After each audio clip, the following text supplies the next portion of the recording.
Sebelum kita lanjut, jangan lupa like, comment, subscribe, dan nyalakan notifikasinya agar tidak ketinggalan info terbaru lainnya. Semoga bermanfaat. Saya ada orang Kristen pun juga ya sepertinya berpikir gitu ya. Abang Kristen, Bang? Saya Kristen, Bang. Dari sekte mana abang ini? Sorry Bang, cuma saya Katolik ya.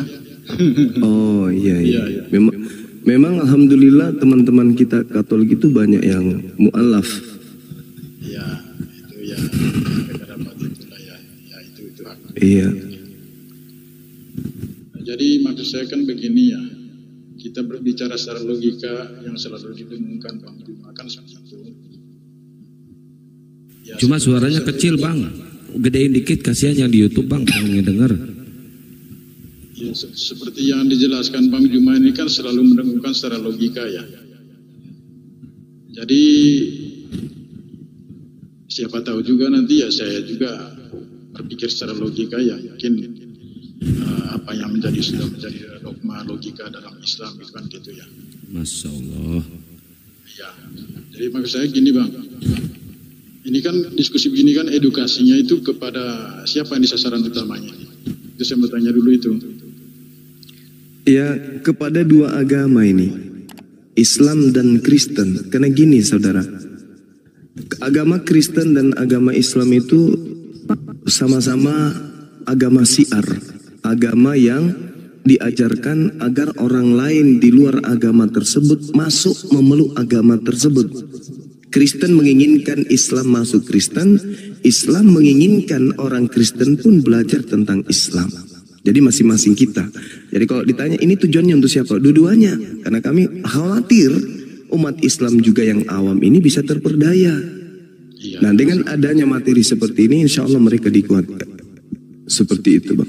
Ya saya juga berharapnya seperti itu Bang. Supaya nanti umat Islam juga ya jangan sampai masuk Kristen juga berpikir dari sisi iman itu harus berpikir dari sisi logika itu. Iya. Gitu. Jadi tapi ya gimana Bang? Ini kan diskusi ini kan dua arah ya. Iya betul Abang. Kira-kira penjelasan menurut logika Bang Juma itu supaya saya meyakinkan saya gitu. Coba jelaskan secara logika, menggambarkan tentang Allah secara logika itu Bang. Itu dulu pertamanya itu. Nanti kan kita bisa berkembang diskusinya ya. Iya. Oke, baik. Jadi kalau di dalam Islam itu Bang, ketika berbicara mengenai Tuhan, tidak ada kekuatan di atas muka bumi ini, alat atau apapun itu, yang bisa kemudian meneropong semisal mikroskop untuk melihat wujud daripada pencipta langit dan bumi. Nggak ada. Karena kenapa? Tuhan itu adalah absolut entitas, absolut yang tunggal. Nah, sedangkan tidak ada yang bisa disetarakan dengan dia di alam ini. Jadi kita tidak bisa kemudian memanifestasikan Tuhan itu dengan objek yang bisa kita dengar, yang bisa kita lihat. Tuhan hanya bisa dirasakan keberadaannya. Contoh, ketika kemudian kita tidur nyenyak, tidak ada kemudian orang yang berfungsi akalnya, di mana akal itu adalah serpihan cahaya dari Tuhan, dalam keadaan sehat walafiat, tidak terbangun ketika dia ingin buang air besar. Nggak ada. Seketika, benar sekali. Itulah yang diterangkan di dalam Al-Quran. Sanurihim ayatina fil afaq wa fi anfusihim. Aku akan memperlihatkan. Aku akan memperlihatkan kepada mereka tanda-tanda kebesaranku di segenap penjuru alam semesta dan pada diri mereka sendiri. Jadi kami umat Islam menyentuh keberadaan Tuhan itu cukup hanya melihat diri kami ini. Bahwa siapalah kami ini yang tadinya lemah, kemudian belajar berjalan, kemudian berlari, sekarang gagah-gagahan dengan otot dada yang begitu bagus, lengannya. Siapa yang kita ini? Bahkan untuk sekedar mengenal roh kita saja, yang kita temani tidur, kita temani duduk, kita temani baring. Bahkan selama kita tercipta jadi manusia, antara jasad kita dan roh kita tidak pernah berpisah. Tapi sayangnya nih, sekali lagi, sayangnya roh yang ada pada diri kita pun kita tidak kenali. Ayo, siapa yang pernah mengenal rohnya? Siapa yang pernah mengenal kekuatan esensi yang muncul pada dirinya sehingga tangannya bisa bergoyang, mulutnya bisa berbunyi? Siapa yang bisa mengenal itu? Tak ada.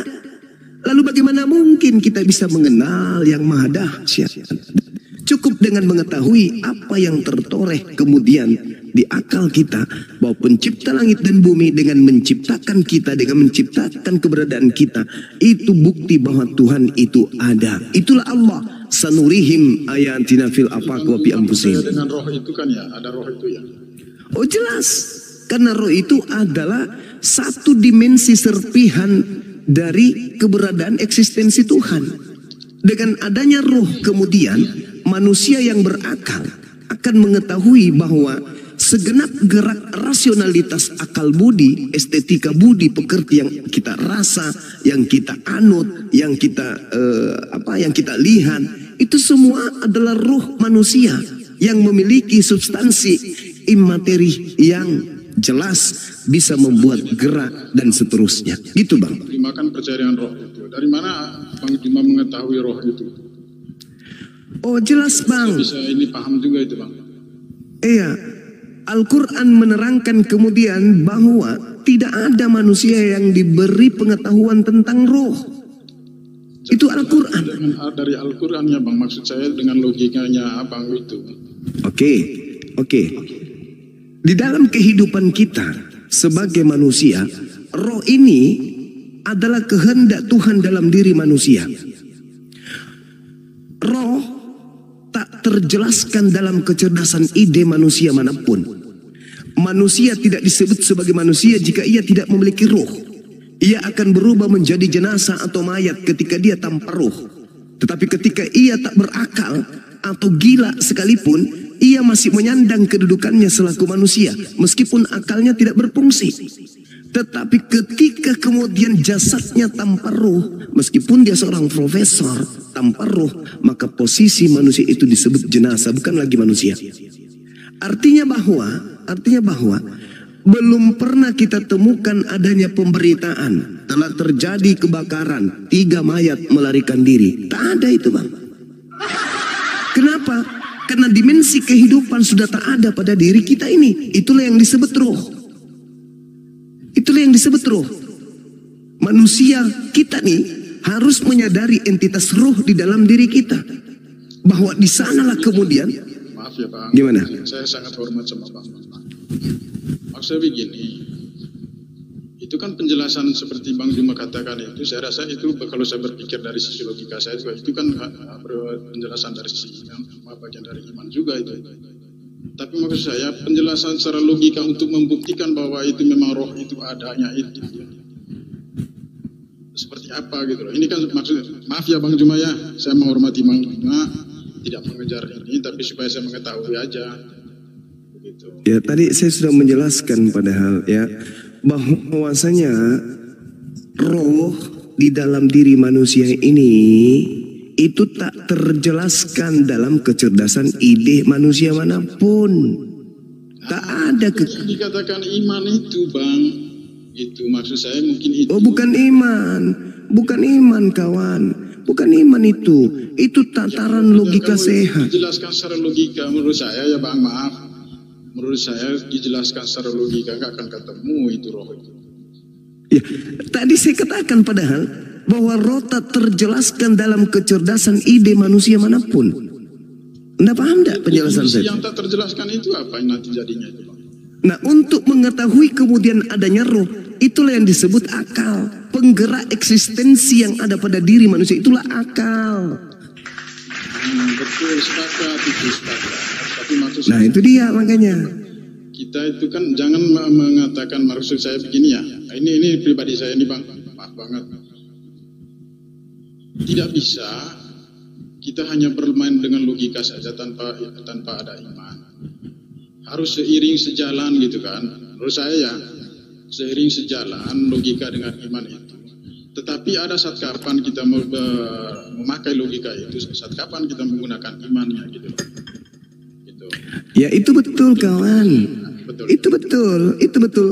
Sayangnya sesuatu yang tidak masuk akal senantiasa selalu diakal-akalin untuk dijadikan sebagai konsep satu kebenaran semu. Padahal kedudukan akal itu mendudukkan objek-objek pada nilai-nilai tertentu, yang mana nilai itu bisa dikatakan benar, bisa dikatakan salah. Yang salah tetap salah, yang benar dikatakan tetap benar. Sedangkan kalau di iman saja yang tanpa akal, itulah yang terjadi seperti saudara Kepas tadi, bahwa ketika masuk Kristen tidak boleh menggunakan logika. Ini yang salah.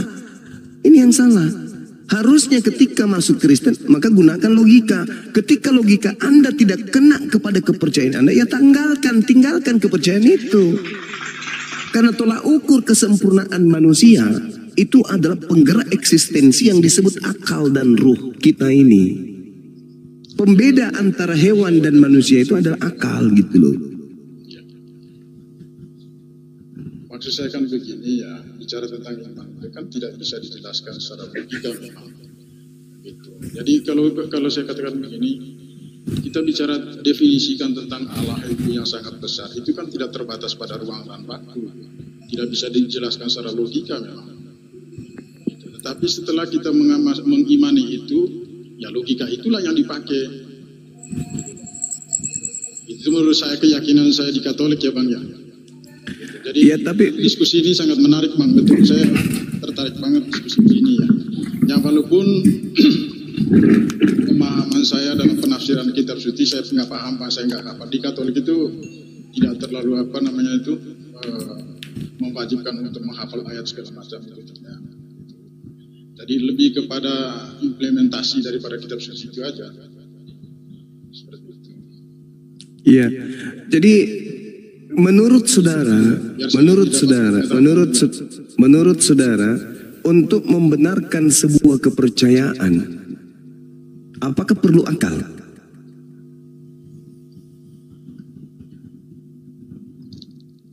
Untuk membenarkan sebuah kepercayaan, ketika saya sudah percaya, akal tidak berfungsi.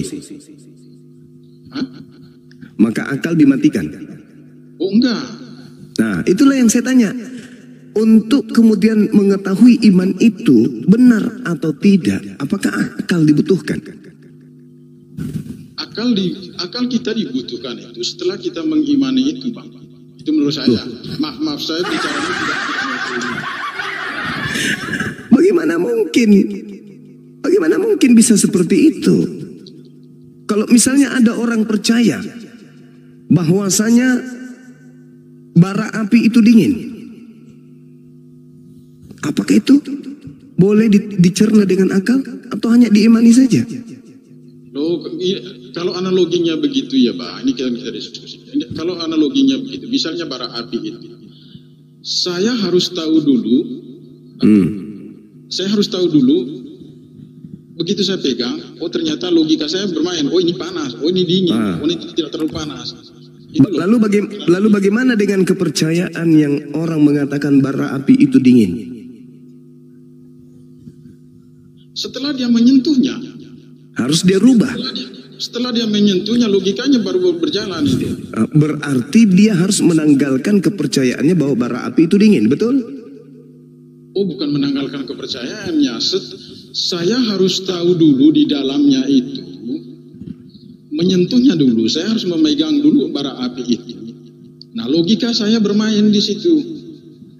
Enggak. Apakah kalau misalnya ini memang panas, maka tangan saya akan pulang. Gitu. Kan tapi ada orang masih bisa saya pegang, maka tangan saya mungkin tidak terlalu mundur begitu kan gitu. Hanya orang-orang misalnya gini Bang. Anda punya anak, Anda ajarkan menyembah kepada anak Maria. Apakah dia menggunakan proses akal dulu atau imani aja ikut bapaknya? Bang, logika kita bermain itu kan setelah kita di dalam, di situ kita mengetahui, oh ini ajarannya tidak baik, oh ini ajarannya benar. Nah, itulah pertanyaan saya, ketika kemudian anak Anda besar bertumbuh, apakah mereka mengolah kemudian iman mereka terlebih dahulu, atau dia hanya didoktrin untuk mempertuhankan Yesus, anak Maria? Oh enggak, saya tidak mendoktrinkan. Kalau ke anak saya, ya saya tidak mendoktrinkan anak saya, tetapi saya punya kewajiban untuk mendidik mereka untuk menjalankan apa yang saya jalani. Gitu. Ya, coba bagaimana Anda mempermainkan logika dia? Bagaimana memahami dengan akal mereka di situ? Kalau merasa logika mereka itu tidak masuk dalam ajaran Katolik saya, silakan. Saya itu Ya, ini yang menarik, Bang. Ini yang menarik, Bang.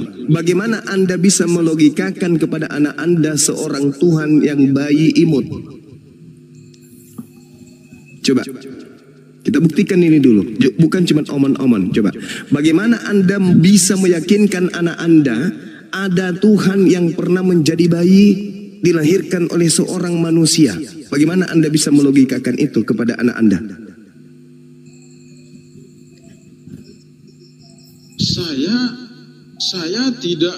Saya tidak mendidik kan gini ya. Ini kan ada konsekuensi sosiologisnya juga, Bang. Gitu loh. Dalam kehidupan seharian kita, anak kita itu kan sudah pasti dididik dengan baik kan. Lalu ketika anak itu tidak tahu kemana arahnya, siapa yang mengarahkan dia? Pada saat dia tidak bisa berpikir loh. Ya kan? Pada saat anak ini tidak berdaya, siapa yang bisa menggerakkan dia selain orang tuanya? Nah, itu dia yang saya tanya. Bicara begini kan tidak hanya berpikir dari sisi iman atau logika. Inilah yang saya tanya. Bagaimana Anda membina kemudian keimanan anak Anda ketika diperhadapkan dengan keadaan Tuhan yang Anda sembah bernama Yesus itu pernah menjadi bayi imut?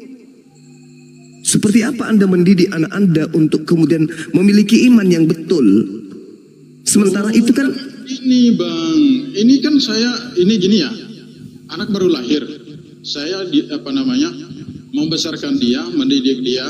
Karena dia tidak tahu dia kemana nanti arahnya itu, ya saya sebagai orang tuanya sebagai Katolik, saya mengajarkan dia sebagai Katolik.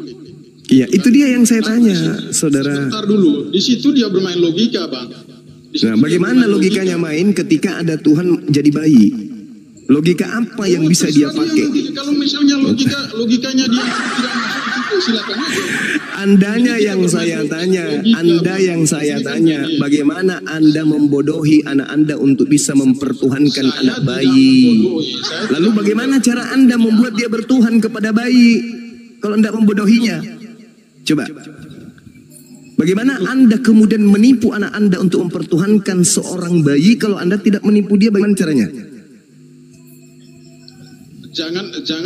Jangan berpikir dari sisi itunya dulu, Bang. Justru karena itu saya tanya, bagaimana cara Anda kemudian? Logika saya mentok di situ. Oke. Logika saya mentok di situ. Coba Bang Juma jelaskan seperti yang Bang Juma tanyakan ke saya gitu. Jelaskan ke saya biar saya tahu gitu, biar saya paham. Lah, kami sederhana.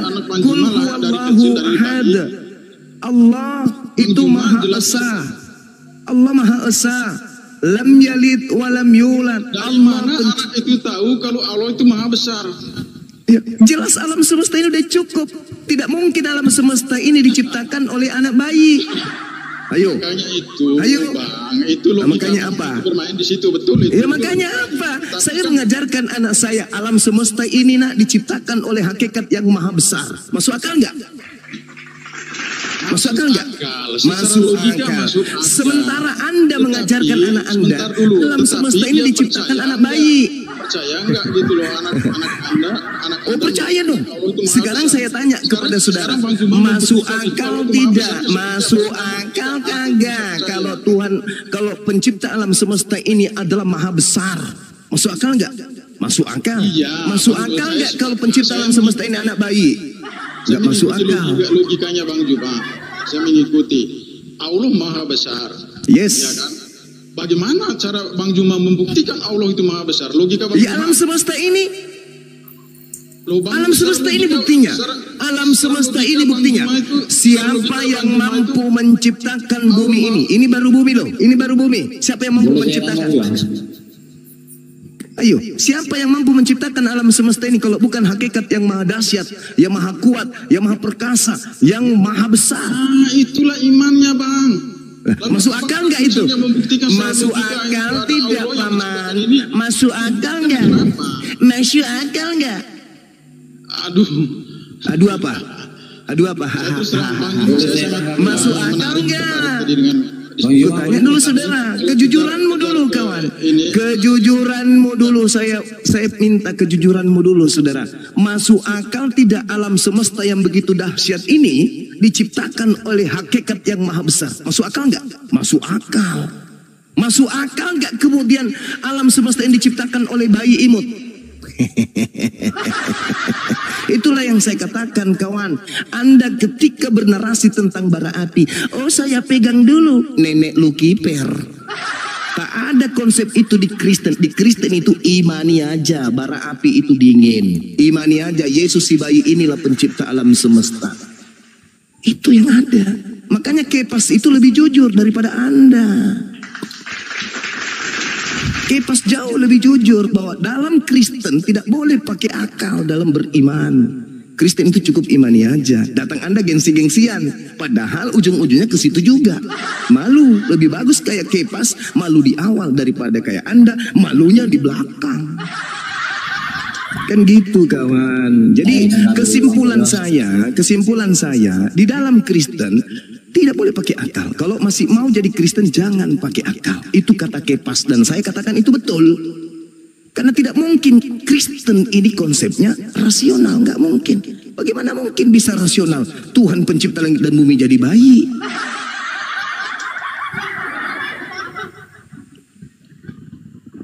Jadi modal Anda itu cuma imani saja.